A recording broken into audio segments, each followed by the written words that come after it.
Hi, and thank you for watching The Forum. I'm your host, Ashley Tate, here with my co-host, Christy Largent, and we have an exciting show today for you, and we're going to be talking to NorCal Think Pink, and I'm here today with one of the charter members, Jennifer Thomas, and then a new member, Jennifer Womack. And so, thank you guys so much for coming on the show. This should be really exciting. It's very timely, isn't it? It is. Yes, actually. That time of the year. It's that it time of the is year. already. Got a lot of pink on. What is NorCal Think Pink? We're all in pink. Yeah. NorCal Think Pink. What is Trying to keep this one on track. Keep us under control.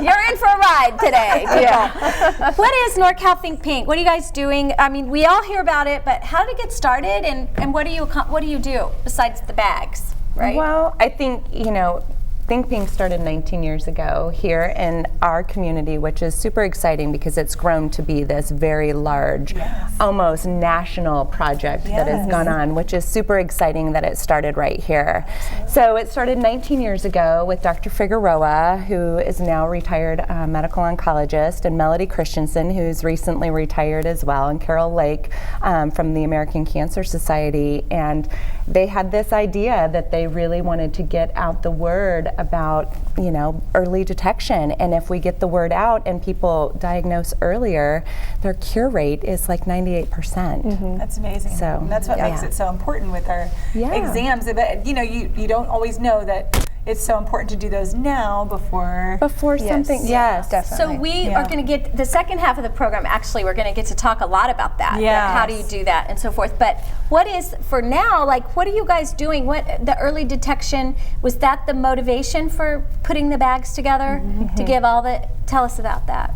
Well, so the goal was to put information in there basically on how to do your own self-breast exams, how to find information, where to go for mammograms, where you could find information, and it's not something you waited until 40 to do. It's something that affects every age, any woman, and so the idea was to get the bags out and hand them out in the community. So we started with 500, standing on the side of MD Imaging, and it has now grown to 40,000 bags. And we're if you didn't hear that, it's 40,000. Yeah, that's amazing. Right here in our community. And who does all those bags? Our community. We have a huge volunteer base, and we're in 33 different communities. So it's not just in Reading, it's all on the local outskirts, which is super exciting that they want to feel the excitement of the day and getting the word out and the education out, and it's just grown into a wonderful project. It has. Now, Jennifer, you actually do some of the printing, working with Walker Printing, and doing a portion of that donated. And how did you get involved in the board? I got involved, my mom is a breast cancer survivor twice. Oh, wow. So that kind of inspired me. We had heard about the Think Pink badge several years ago, and I kept going, man, I want to get involved in that. So finally, I recognized one of the names of the board members, Nicole Wilder. And I contacted her and was like, dude, how do I get involved? That's and she was like, come to our general meeting. So ever since then, I've been roped in. We roped her in, exactly. And so I served 3 years as a volunteer, and then just this year I joined the board. Oh, that's great. So you can start out as just a volunteer, and you don't necessarily have to be on the board. Can you just come and help do the bags? Absolutely. Absolutely. So how would somebody find out about how to do that part? Well, as far with the bag stuffing and getting those together, we have a wonderful committee that meets, and we're actually going to be at Need to Speed this year, the building that the Need to Speed used to be in. They actually have allowed us to use their space, which is fantastic. Another wonderful component of our community that allows us to come in for like 6 weeks, put 40,000 bags together. And so it's a 6-week project. It's usually a couple weeks. We have volunteers lined up, and we have a great bag stuffing committee, and they line people out, and we have Boy Scouts, Girl Scouts, medical groups, anybody that wants to participate and come in, stuff bags, and get them all ready to go for the big day. That's pretty amazing. Yeah. And that's fantastic. a huge project. It is. Did it just, how did that go? How did you go from 500 to 40? I mean, that's like huge. It is. It absolutely is. And you know, every year we kind of inched up a little bit. We said, okay, we'll try 1,000.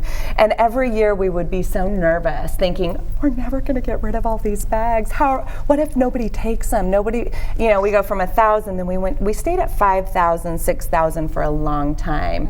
And then eventually we started to get to the 10,000s and 15. And then, you know, as a board member and part of the volunteer group, I'm thinking, how are we going to do this? And every year it just happens. It just happens, and every single one of them are gone. Wow. We never bring any back. We always get rid of them. And how many are going into the outlying communities, not just Reading? 14,000 of them go out into 33 different communities. And were you the first in the nation to do this idea of a Think Pink bag? Yes. And how have you seen that? How has that impacted other states that you know of? Well, that we know of, I think that the education is out there. I think, you know, you've seen Cincinnati, St. Louis Arch is now pink. You know, we were able to turn the sundial pink. I know, that was pretty amazing. Yeah, Tell that us was about pretty that, amazing. because it's an event there at night, right? The night of the, is it the night before the drop or the night It's of? the night of Think Pink Day. We go out there and turn the whole bridge pink, have survivor speakers, medical talks. There's booths out there, education galore, and then festivities. It's a great event. Wow. Yeah, that was one of the things that was actually, it took us many years going through the process of meeting with the city of Reading, trying to get them to trust us that we wouldn't, you know, cause havoc on turning the bridge pink. And so we had one trial year. They said, you get 1 year. So we went out and we turned it pink, and thanks to MD Imaging, who's our biggest supporter. They fund that project by far, which is another community effort for sure. But we did it well, and it's been happening ever since. And this is a free event, correct? It is. Correct. And I love that you guys have it outside so that anybody can come. Just you want to give the information. Absolutely. That bridge sways back and forth so crazy because there's so many people on it. Yeah. Wow. And you go down to 5, and you go on 44 coming into town. You're like, what the heck is this traffic? And then you're like, Think Pink night. Right. So if you don't make it in the morning, you can get out to the bridge at night. Yeah, but that's pretty. I mean, this is such an impressive thing. I mean, and all of these are your sponsors, right? Can I hold this out just to show like some of your sponsors? And that's a big question, really. How is a project like this funded? Exactly. I mean, it's one thing to say 500. Right. It's another to say 40,000. That's a lot of money. Any way you cut it. How are you funding this? Well, we go out and we get some sponsors.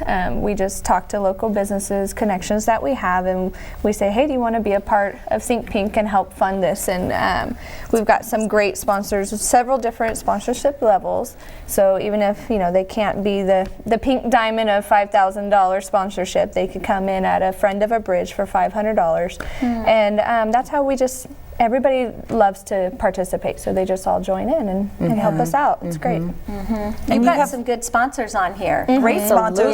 Yes. And low MD overhead Imaging since you guys don't pay anyone. Right. Right. I mean, we that's do pretty have impressive. we have one coordinator that we actually do pay. Sure. Well, we ended up having one because it's just a lot of paperwork and there's a lot to coordinate. Yeah. But that that transpired probably about 10 years ago. We just couldn't. But nonetheless, we're a nonprofit. Well, and I love the what other you're impressive doing. thing about what you guys have done is sometimes special groups come in and they divide. Yes. And what I've really seen you guys is you've come in and everyone is coordinating and working together. It's a real spirit of cooperation, from the newspaper to the radios to the Enjoy magazine to everybody is working together for this one positive goal. Yes. And that's a real benefit to our community. Absolutely. Yeah. Absolutely. Over such a horrible. I mean, what do you attribute the success to with the whole program?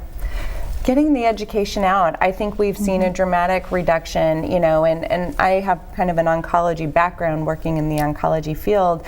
And when you're educated and you go in and you kind of know what to look for and you feel something abnormal, and you're under the age of 40, you go in and have it checked out, you just have reduced your chances of it being something more life-threatening than it really potentially could be, which is so important because it's curable.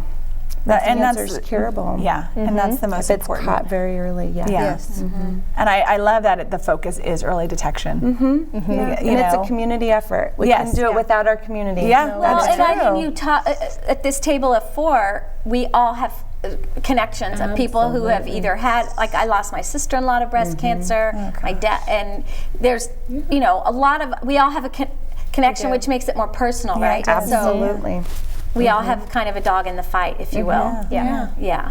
So that helps. Absolutely. So if you want to help or you want to do anything related to Think Pink, NorCal Think Pink, you want to go to the event or anything like that, where can they go? Because that's huge. You can find a lot of information on our website, Yeah. norcalthinkpink.org. Okay. We have monthly general meetings. Those are at the Upper Crust Pizza the Oh, okay. third It's Thursday of every month.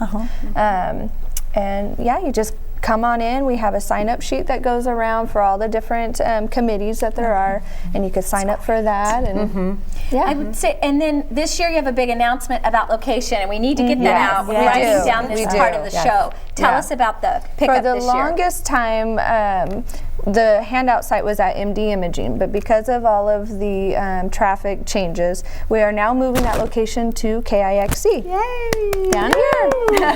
We're super excited about it. Yeah, it'll be a great one this year. So right here, in case you don't know where we're located, right on Market Street. Yeah, right, coming in the old Miracle Mile. Yes. Right. Yes. And on Market Street is the. And are you doing advertising as to location pickup changes? Yes. It's still on the other side of town. It's still At the Churn Creek Post Office as well. good. Yep, so 2 locations. And if you've never done it, super easy. Tell them how they get their bags. They could come in, you drive in, pull up, and they hand it right on to you, and you drive on out. Super easy. Oh, that's great. Okay, so to give you a visual, there's usually a line of cars. You know you're getting there. Yes. There's like hundreds of women lined up on the sidewalk, everything's right? pink. And they're all holding these bags with the carnation out of the top, right? And you drive by and they like toss you the bag, and it's really fun. And there's music playing, and there's big balloon arches. And Yes. like even if you're a man, you can probably sneak in and get a bag. Absolutely. Absolutely. Yeah. Definitely. Yes. It's just a really fun, festive thing. So, thank you guys, Jen and Jen, for coming on. We're going to be back in just a minute with the second half of our program with some real specific tips on early detection.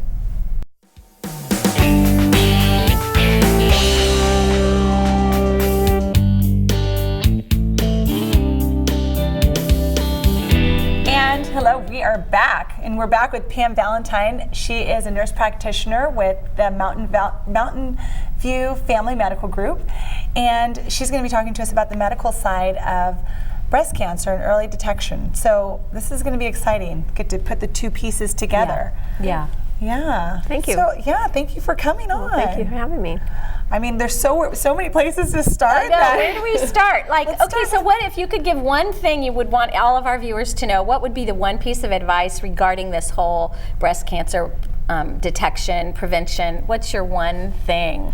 Well, it's all early detection. So, at age 40, you need to start getting your mammograms. At age 20, I recommend that you get a clinical breast exam, and then that's when I start teaching you how to do your own breast exams. At 20. So I shouldn't worry about my daughter, my 11-year-old. No. Okay. No. Don't worry about teaching her that now. Okay, No. good. Age 20. Okay. And so you need, at age 40, the mammogram, clinical breast exam, and then doing your own. Okay. So now, doing your own, I mean, for a lot of people, that's a little strange, right? You feel like, I mean, sometimes you feel different things in there and different tissues, and you may not know what you're feeling. Can you be too overzealous as far as like finding something and going in? No, I always tell women, and I teach them every time they come in for their exam, I reteach them how to do a clinical breast exam or do their own breast exams. And no, if they feel anything different or they're not sure, they need to come in. Okay. They need to come back and see their doctor, and then they can decide, okay, do you need a mammogram or where you need to go with it, or let's check it later. But no, always get it checked. Okay. And don't wait. Don't wait. If there's Don't wait. something that feels or looks or any kind of change, Get it looked at. don't say, oh, maybe it'll go away in a week or 2. And I think that's the tendency. That is a tendency, Don't you? and that's what I mean. Is like, what if you're? That's what I mean. Can you be too? I don't want to say proactive, but can you be? I mean, overzealous. Really, are you?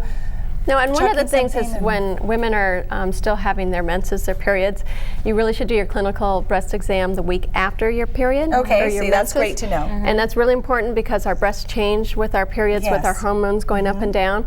That's when our breasts usually go back into their normal state, if you will. And so then if you do get more lumpy when you're having your periods, then that'll go away, and then you get a better clinical breast exam looking at it. And that's huge. I mean, that's exactly what I'm talking about, because you do your breast exams, if you don't know when to do it, and then you're feeling things, but you're like, maybe it'll go away next week, and then really you should have gone in, but you didn't check it at maybe the most optimal time. Right. That's why I say the week after your period. Okay. I've always heard in your bags, it always says do it at the same time every month.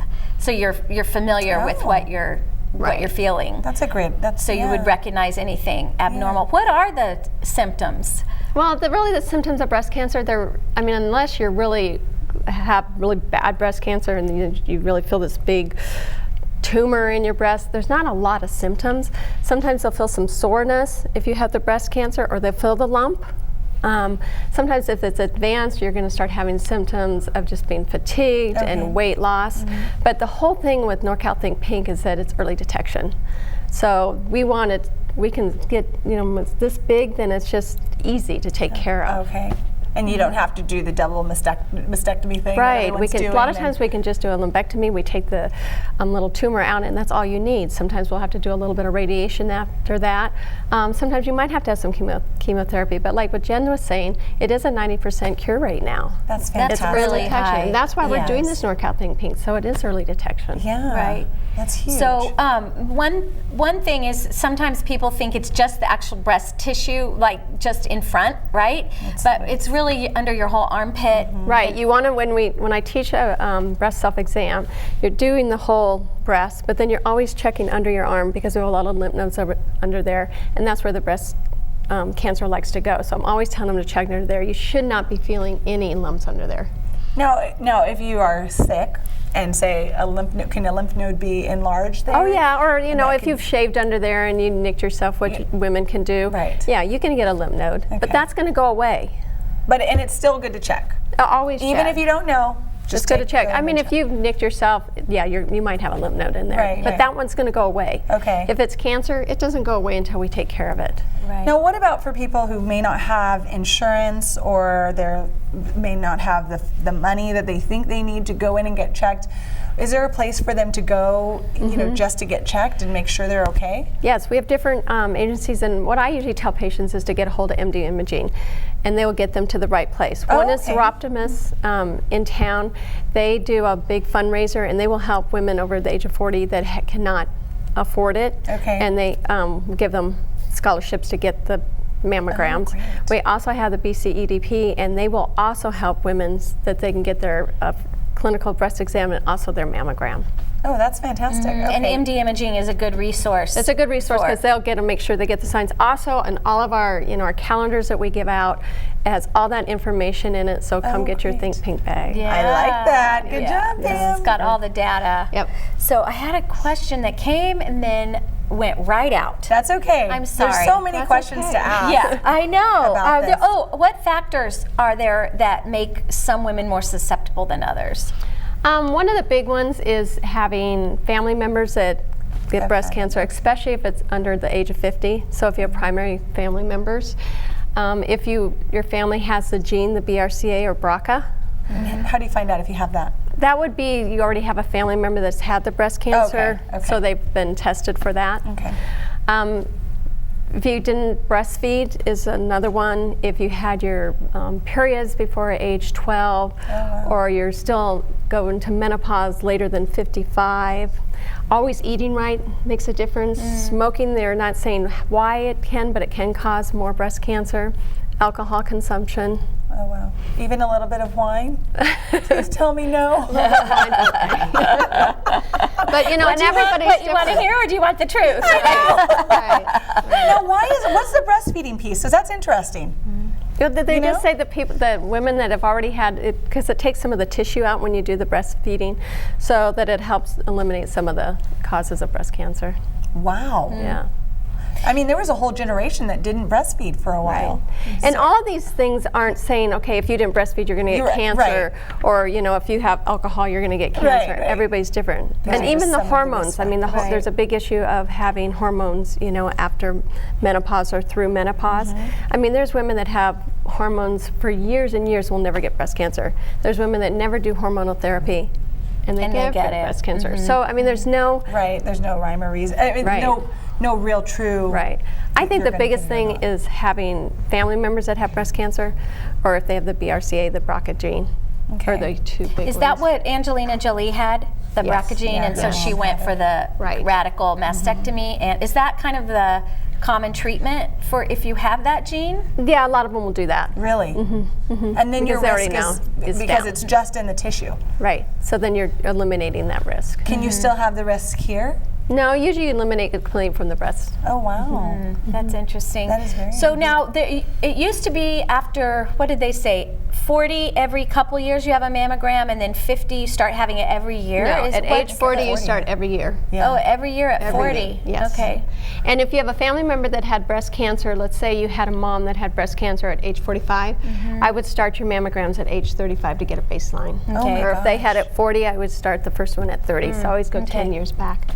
Wow. That's very smart. I mean, is that common? Yes. Or is that just kind of like your... That's what you should do. Okay. That's the protocol. So I think I've read something, though, that mammograms may not be as necessary. Is that just the protocol that you're... No, you need to have a mammogram yearly. I mean, I mean, you hear these things or you read these things that say, no, you only need it every 2 years, and it's not right. You've got to have your mammogram every year. You got to get a clinical breast exam every year at age 40, and then you have to do your own breast exams every month. Okay, so that's it. That's all your early detection. That's it. Proven. Yeah. Yeah. I hate to hear that because I don't like going to the doctor. So I don't like having to. I mean, I do it, but I don't like it. So I always keep hoping that. That's why you have to do it yearly. Yearly. Just come see me yearly. Yes. Yes. Yeah. And your GP can do it. You don't have to go to a special doctor. Okay. No. All right. Well, that's good to know. So if women want more concerned and they, like, as they're watching this, they're like, oh gosh, there's this thing under my arm that's been there for a couple months. What should they do right now? Go see their doctor. Yeah, go get it checked out. Their practitioner. And if they don't have one, go to county health? MD imaging for now.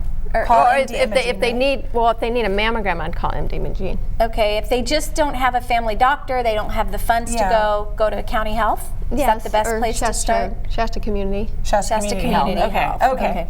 Yeah, that's good to know. And that's available for if you don't have the funds for it. But don't wait, don't put it off because then it'll be so much worse. Oh yes, right. I mean, we're catching them so much earlier. What's the? You said 90% survival rate. 98%. 98%. Oh my gosh, that's fantastic. So how does that compare to 10 years ago? Oh, I don't know what it was 10 years ago. I couldn't tell you that. But I mean, it's just amazing. I mean, just this early detection and getting them done. It's just wonderful. Yeah. It's really remarkable. Like I lost my sister-in-law to breast cancer over a period of 20 years, right? She had it at 42.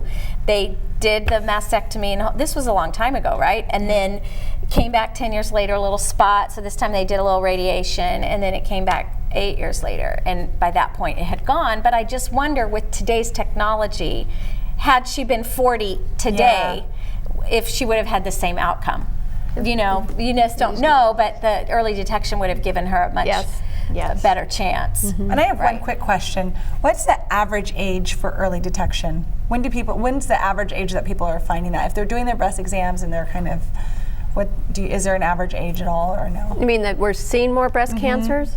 I don't know that answer. Okay. I don't know. But I mean, we're catching them so little now that it's just amazing. Even with MDI and they're doing the 3D mammography now, I mean, they're catching these tiny little things that they didn't get to see before. Right. And is there like is that like in their 30s, 40s, early 40s? Well, we don't really start, doing mammograms till 40. So 40 and up is when we're going to catch those real. Isn't that remarkable? Yes. So you catch it when it's like the end of your fingernail. Right. And it's no big deal, right? They just, Yeah, Theoretically. I mean, theoretically, right. Yeah. Because we can just remove It's it. not like a major surgery. And it hasn't had the chance to spread yet. That's the big thing. Yeah, right. that is the big What thing. an interesting show, Pam. Thank you for coming thank on. you. And Jen and Jen earlier. Yeah. That was so interesting. So I hope you found it helpful. Be sure to come out for Think Pink Day, October 15th. Get your bag, early detection, and we'll see you next week on the forum.